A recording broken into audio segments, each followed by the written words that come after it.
যখন তুমি নিজের রক্তের মানুষের দ্বারা কষ্ট পাবে, তখন তুমি একবার নবী ইউসুফ আলাইহিস সালামের কথা মনে করো। তিনি কিভাবে নিজের ভাইয়ের দ্বারা প্রতারিত হয়েছিল। যখন তোমার বাবা মা না বুঝে তোমার বিরুদ্ধাচরণ করে, তখন নবী ইব্রাহিম আলাইহিস সালামের কথা মনে করো।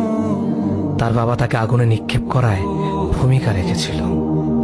যখন তুমি সমস্যা থেকে পরিত্রাণের জন্য কোনো পথ পাবে না, তখন ইউনুস আলাইহিস সালামের কথা ভেবো। তিনি কতটা সময় তিমি মাছের পেটে আটকা পড়েছিল। যখন তোমার নামে কেউ মিথ্যা অপবাদ ছড়িয়ে দেবে, তখন মা আয়েশা রাদিয়াল্লাহু আনহার কথা মনে করো।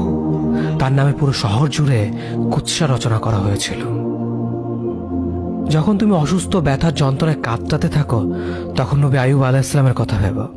তিনি ভয়ঙ্কর এক ভাইরাসজনিত রোগে আক্রান্ত হয়ে তোমার থেকে বেশি কষ্ট পেয়েছিল। যখন তুমি দিনের কোনো বিধান নীতিতে যুক্তি খুঁজে পাও না, তখন নবী নূহ আলাইহিস সালামের কথা ভেবো। তিনি কোনো প্রশ্ন ছাড়াই মরুভূমিতে নৌকা তৈরি করেছিল।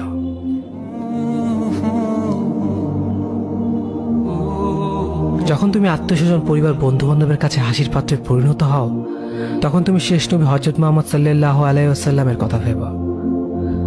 রাসূল সাল্লাল্লাহু আলাইহি ওয়াসাল্লাম বলেছিলেন, সবচেয়ে বড় পরীক্ষা দিয়ে সবথেকে বড় পুরস্কার আসে। যখন আল্লাহ কাউকে ভালোবাসেন, তখন তাকে পরীক্ষা করেন, এবং যে এই পরীক্ষাগুলো মেনে নেয়, সে আল্লাহর সন্তুষ্টি অর্জন করে। আর যে অভিযোগ করে, সে তার ক্রোধের পাত্র হয়। হে আল্লাহ, তোমার কথা মনে করা, তোমার প্রতি কৃতজ্ঞ হওয়ার এবং তোমার ইবাদত করার তৌফিক আমাদের দান করো। আমিন।